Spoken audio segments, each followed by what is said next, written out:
अस्सलाम वालेकुम। आज के इस वीडियो में जो हम डिस्कस करेंगे चैप्टर नंबर 5 एक्सरसाइज 5.1 और 5.1 का आज हमारा लेक्चर नंबर 1 है। तो स्टार्ट करते हैं अपना आज का लेक्चर। सबसे पहले हमारे पास यहाँ पर हमें क्या करना है, कुछ हमें सीरीज गिवन होगा, उसका हमें सम निकालना है। तो बेसिक हमारे पास इस चैप्टर के लिए जो फॉर्मूलाज हैं, वैसे तो यहाँ पर हम चैप्टर नंबर 4 के भी कॉन्सेप्ट को यूज करेंगे, सीक्वेंस एंड सीरीज के कॉन्सेप्ट को, लेकिन फिलहाल जो इस चैप्टर के हमारे पास जो फॉर्मूलाज हैं कि सम ऑफ एन यानी कि नेचुरल नंबर यानी कि 1 + 2 + 3 + एंड सो ऑन, इसका जो हमारे पास फॉर्मूला होता है n × n + 1 / 2। ठीक है। और सम ऑफ स्क्वायर का फॉर्मूला होता है n + 1 2n + 1 / 6।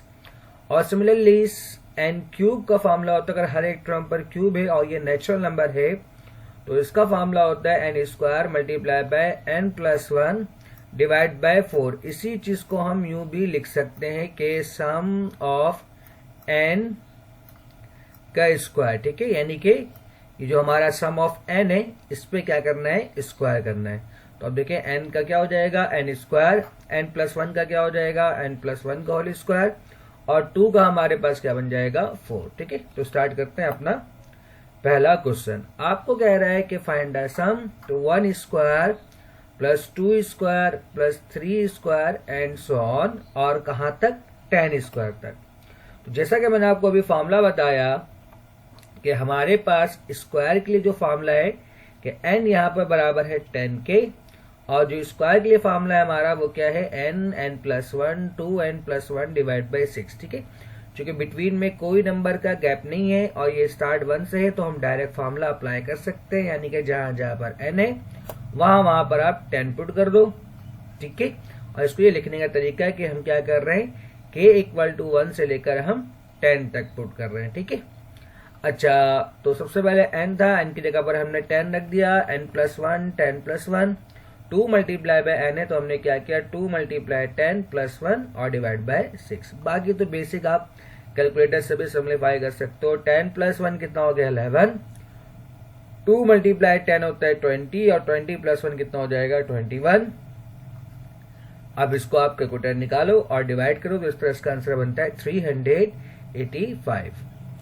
नेक्स्ट क्वेश्चन हमारे पास इसका question number 2, 1³ + 2³ + 3³ and so on 15³। ठीक है, अगेन आपको दिख रहा है कि एक सेम तरतीब है, 1 से स्टार्ट है, बिटवीन में कोई गैप नहीं है, और हर एक टर्म पे क्या लगा हुआ है क्यूब। इसका मतलब ये है कि हम क्यूब का फॉर्मूला यूज करेंगे। यहाँ पर जो n है वो किसके बराबर है 15 के। क्यूब का फॉर्मूला मैंने आपको भी बताया कि n² × n + 1 का होल स्क्वायर / 4।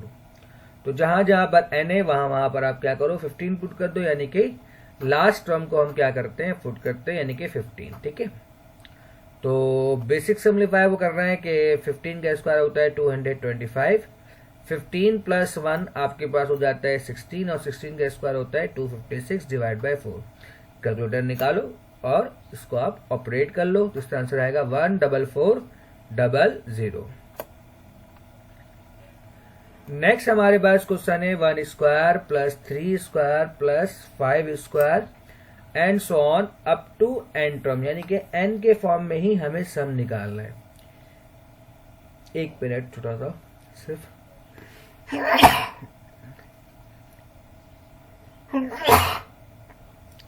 अच्छा, मादर इसके लिए असल में सर्दी है तो आपको पता है सुबह सुबह वीडियो बनाने में ये सब तो होगा। ठीक है। अच्छा, हमारे पास है 1² + 3² + 5² अप टू n टर्म। यहाँ एक मसला क्या है कि बिटवीन से टर्म गायब है, जैसे कि 1 के बाद 3 है, 3 के बाद 5 है, यानी कि एक सीक्वेंस में नहीं है। अगर सीक्वेंस में होता तो हम डायरेक्ट सम ऑफ n का फॉर्मूला यूज करते हैं। ठीक है, तो पहले हमें क्या करना होगा, बेसिकली हमें इसका जनरल टर्म बनाना होगा।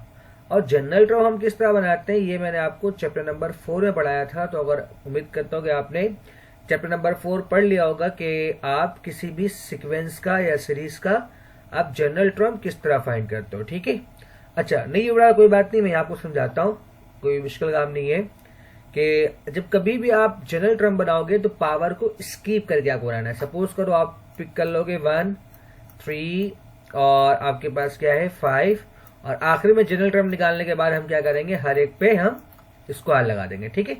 तो परेशान नहीं होना आपको। तो यहां पर हम कहेंगे कि ए हमारा किसके बराबर है, 1 के। जो फर्स्ट टर्म होता है किसी भी सीरीज का या सीक्वेंस का, उसे हम क्या कहते हैं, ए कहते हैं। यानी कि ए किसके बराबर हो गया हमारा 1 के। उसके बाद एक हमारे पास होता है डी। तो डी फाइंड करने के लिए हम सेकेंड टर्म में से फर्स्ट टर्म को माइनस करवाते हैं, यानी कि 3 - 1 हमारे पास कितना होगा 2। जैसे मैंने पहले ही आपको कहा कि आप पावर को स्कीप करके आप यहाँ पर जनरल टर्म बनाओगे, ठीक है। क्योंकि n के फॉर्म में लाना है तो tn का फॉर्मूला हमारे पास होता है a plus n - 1 into D. a बराबर है 1 के, d किसके बराबर है 2 के। आप यहाँ पर सब्स्टिट्यूट कर दो तो यह आपके पास बन जाएगा 1 प्लस n - 1 मल्टीप्लाई बाय 2। इस 2 को इस ब्रैकेट से मल्टीप्लाई करवाओ तो आपके पास क्या बनेगा, 1 प्लस 2 जब n से मल्टीप्लाई होगा तो 2n, और यही 2 जब 1 से होगा तो क्या हो जाएगा 2 -2 + 1, ठीक है। -2 + 1 आपके पास कितना होता है -1, यानी कि जो इसका जनरल टर्म आ गया वो क्या आ गया 2n - 1, ठीक है। अब इस जनरल टर्म पे हम क्या करेंगे, अपने समीशन को अप्लाई करेंगे, लेकिन पहले जो nth टर्म हमारे पास होगा वो क्या होगा 2n - 1 का होल स्क्वायर। स्क्वायर क्यों लिया, क्योंकि सवाल में हर एक टर्म पे क्या है, स्क्वायर है। इसका मतलब ये होता है 2n - 1, यहाँ पर आप n 1 रखो तो आंसर क्या आएगा 2 अंदर 2 -1 यानी कि 1, लेकिन आपको स्क्वायर चाहिए इसलिए मैंने यहाँ पर क्या लगाया है, स्क्वायर लगा दिया। अब देख लो, आप कोई भी नंबर पुट करो आपके पास ये टर्म, ये सीक्वेंस बन जाएगा, ठीक है। अब इसका हमें सम फाइंड करना है तो सबसे पहले हम क्या करेंगे, इस 2n - 1 पर होल स्क्वायर का फॉर्मूला ओपन करेंगे। आप जानते हो फॉर्मूला होता है a² + b² - 2ab। बाद लोग a² - 2ab + b² भी लिखते हैं तो कोई फर्क नहीं पड़ता, ठीक है। a यहाँ पर बराबर है 2n के और b किसके बराबर है 1 के। तो 2n का स्क्वायर + 1 का स्क्वायर - 2 मल्टीप्लाई बाय 2n, तो ये हो जाएगा 4n² + 1 - 4n। अब इस पे हमें क्या करना है, समीशन को अप्लाई करना है। तो नाउ ठीक है, अच्छा समीशन को अप्लाई करने का तरीका क्या होता है, हम यहाँ पर सम का सिंबल लेंगे 4n² - 4n + 1, ये एक ऑपरेटर है बेसिकली। जब इसको हम तीनों टर्म पे अप्लाई करेंगे तो कुछ इंपॉर्टेंट बात है जो यहाँ पर आपको समझना है। सबसे पहले ये 4 कॉफिशिएंट है, तो ये जो सम का साइन है ये कॉफिशिएंट पे अप्लाई नहीं होता, इसको हम कॉफिशिएंट से बाहर निकाल लेंगे, ठीक है। इसी वजह से ये क्या हो जाएगा सम ऑफ n²। सिमिलरली यहाँ पर -4n है तो हम क्या करेंगे, यहाँ पर -4 को हम बाहर निकाल लेंगे, सम का साइन सिर्फ किस पे अप्लाई करेंगे, n पे। 1 के साथ बहुत इंपॉर्टेंट चीज है, यानी कि कांस्टेंट नंबर। जब कभी भी हम सम के साइन को कांस्टेंट पे अप्लाई करते हैं, सपोज करो कि 5 है, ठीक है, तो इस 5 पे हम डायरेक्ट अप्लाई नहीं करेंगे, बल्कि हम क्या कर सकते हैं, देखिए आप बहुत ध्यान से, कि मैं लिख सकता हूं 5 मल्टीप्लाई बाय 1, ठीक है, कोई फर्क नहीं पड़ता। जब मैं इस पे समीशन अप्लाई करूंगा, अच्छा 5 मल्टीप्लाई बाय, चूंकि मैं n के फॉर्म में बात कर रहा हूं तो देखो यहां बहुत ध्यान से कि 1 को मैं लिख सकता हूं किसके बराबर, n की पावर 0। ये बात क्लियर आपको, आप जानते हो किसी भी नंबर की पावर 0 किसके बराबर होता है 1 के। चूंकि मैं n के फॉर्म में बात कर रहा हूं इसलिए मैंने यहां पर क्या लिखा है n। अब जब मैं अप्लाई करूंगा तो 5 को मैं बाहर रखूंगा और इसको मैं यू लिखूंगा n0, ठीक। तो इस तरह हम समीशन पे क्या करते हैं, कांस्टेंट पे अप्लाई करते हैं। चूंकि यहाँ पर ऑलरेडी 1 है तो मैंने आपको बताया 1 का मतलब क्या है, n की पावर 0, तो यहाँ पर हम क्या रखेंगे n की पावर 0, ठीक है। और इसका हम सम किस तरह लेंगे ये भी मैं आपको ये बताता हूं। सबसे पहले आप देखें यहाँ पर 4 तो आपका वैसे ही रहा, सम ऑफ n² का फॉर्मूला मैंने आपको ये बताया था, यहाँ पर आप क्या करोगे, पुट कर दोगे। सिमिलरली -4 भी वैसे ही रहेगा, सम ऑफ n का फॉर्मूला क्या था, मैंने आपको बताया था n + 1 डिवाइड बाय 2 के, और सम ऑफ n की पावर 0 का जो फॉर्मूला होगा वो होता है हमारे पास n के बराबर, ठीक है। कि आप ये सम ऑफ n की पावर 0 का मतलब होता है कि आप 1 को कितनी बार ऐड कर रहे हो, तो हम क्या लेंगे n बार, ठीक है। इस चीज को आप याद कर लिए कि सम ऑफ n की पावर 0 का जो सम होता है वो कितना होता है n, और कांस्टेंट पे हम किस तरह अप्लाई करते हैं समीशन, ये मैंने आपको यहाँ पर समझा दिया। अब आपको बेसिक यहाँ पर सिंप्लीफाई करना है, तो यहाँ पर कैंसिल करें 2 multiply 2 and 2 multiply 3 6, similarly 2 multiply 1 और 2 मल्टीप्लाई 2 4। ये हमने नंबर को कैंसिल कर दिया। अब आपको क्या करना है, एलसीएम लेना है। चूंकि यहाँ पर 2 है और यहाँ पर 3 बच रहा है, तो ये 3 जाके इस 2 से मल्टीप्लाई होगा। आप जानते हो एलसीएम में, तो 3 2 6, बाकी हमारे पास, अच्छा एक मैंने और थोड़ा सा डायरेक्ट यहाँ पर काम कर दिया है, आप लोग थोड़ा सा समझ लीजिएगा इसको। असल सिंप्लीफाई बहुत ज्यादा है ना, तो आपको दिख रहा है, देखिए यहाँ पर भी एन है, यहाँ पर भी एन है, और आपके पास नहीं, अभी मैंने कॉमन नहीं लिया, बल्कि यहाँ पर एक मिस्टेक है छोटा सा कि मैंने यहाँ पर एन नहीं लिखा है, सही है। अच्छा थोड़ा बहुत हो जाता है मसला, तो उसको आप देख लीजिए। अच्छा खैर, तो ये 3 जब एलसीएम लेंगे तो आप जानते हो कि ये 3 जाके इस 2 से मल्टीप्लाई होगा, तो 3 2 हमारे पास कितना होगा 6n multiply by n plus 1, और ये 3 जाके इस n से ही मल्टीप्लाई होगा, तो ये आपके पास क्या होगा 3n। उम्मीद करता हूँ कि आपके पास एलसीएम का कॉन्सेप्ट क्लियर होगा, या आपने जिस तरह भी एलसीएम पढ़ा है यहाँ से आपको बस एलसीएम लेना है, ठीक है। और डिवाइड में हमारे पास क्या बच जाएगा 3। अब हमें क्या करना है, सिंप्लीफाई यहाँ पर करना है मजीद। अब ब्रैकेट को ओपन करेंगे यहाँ पर हम, तो देखें यहाँ बहुत ध्यान से 2n जब 2n स्क्वायर से मल्टीप्लाई होगा तो आपके पास ये हो जाएगा 4n क्यूब, ठीक है। और 2n जब n से होगा, देखें यहाँ पर n प्लस 2n, ठीक है।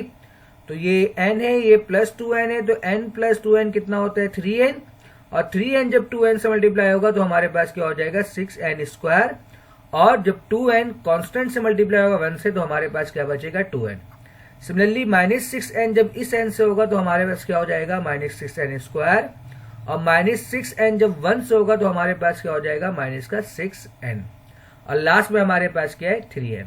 अब आपको दिख रहा है कौन कौन सा टर्म कैंसिल हो रहा है, उसको आप कैंसिल कर दीजिए। 6n स्क्वायर नेगेटिव में, ये पॉजिटिव में, ये आपका क्या हो जाएगा कैंसिल। 2n पॉजिटिव और 3n पॉजिटिव, तो ये हो जाएगा पॉजिटिव 5n, और यहाँ पर माइनस का 6n, तो हमारे पास क्या बच जाएगा सिर्फ और सिर्फ -n। इन दोनों में हमारे पास कॉमन क्या है, n कॉमन है, तो हमारे पास बच जाएगा 4n स्क्वायर -1 डिवाइड बाय 3, ठीक है। इसी तरह हमारे पास अगला जो सवाल है 2 square plus 4 square plus 6 square up to n term. अभी मैंने आपको बताया कि सबसे पहले हम क्या करेंगे, जनरल टर्म बनाएंगे, यानी कि हमारा जो a है वो किसके बराबर है 2 के, और d फाइंड करने के लिए हम सेकेंड टर्म में से फर्स्ट टर्म को माइनस करवाएंगे, यानी कि d बराबर हो जाएगा 4 माइनस 2 के। और सिमिलरली हमारे पास तो tn का फॉर्मूला ये बनता है हमारे पास। अब वैल्यूज को सब्स्टिट्यूट करो, a बराबर है 2 के, d बराबर है 2 के, इस 2 को मल्टीप्लाई करवाओ, तो आपके पास 2n माइनस 2, इस तरह 2 से 2 आपका क्या हो जाएगा कैंसिल, यानी कि tn जस्ट आपका किसके बराबर हो जाएगा 2n के। ये सिंबल आपके पास, अच्छा लेकिन यहाँ पर स्क्वायर है हर एक टर्म पे, तो जनरल टर्म के लिए आपको क्या करना होगा 2n पे स्क्वायरिंग करवाना होगा, तो 2n का स्क्वायर, ठीक। और ये 2n का स्क्वायर कितना बनता है 4n स्क्वायर। अब इस पे हम क्या करेंगे, समीशन अप्लाई करेंगे, तो नाउ ये आपके पास हो जाएगा। देखें यहाँ बहुत ध्यान से, जैसे मैंने बताया था 4 पे तो हम अप्लाई नहीं करते, तो सिंपल क्या हो जाएगा sum of n square. n square का फॉर्मूला आपको पता है कि n multiply by n plus 1, 2n plus 1 divide by 6, इसको आप कैंसिल कर दे, 2 मल्टीप्लाई 2 4, 2 मल्टीप्लाई 3 6, तो ये आपके पास बन जाएगा ये फाइनल आंसर, ठीक है। और यहां से मजीद इसको आप मल्टीप्लाई कर दे ऊपर ब्रैकेट को, ठीक है। तो n मल्टीप्लाई बाय 2n क्या होगा 2n स्क्वायर, n मल्टीप्लाई 1 क्या होगा n, 1 मल्टीप्लाई बाय 2n क्या होगा 2n, और 1 मल्टीप्लाई 1 क्या बनेगा 1। इन दोनों को आप ऐड कर दें तो सिंपल, अच्छा मैंने सब लिखा नहीं है यहाँ पर, तो आप लिख दें, तो ये आपके पास क्या हो जाएगा 2n, जब इनको आप ऐड करोगे तो 2n square, n plus 2n आपके पास कितना हो जाएगा 3n, और साथ में क्या है प्लस 1, और डिवाइड में आपके पास क्या हो जाएगा 3। तो उम्मीद करता हूँ कि आज का लेक्चर आपको समझ में आया होगा। वीडियो देखने के लिए शुक्रिया, अल्लाह हाफिज।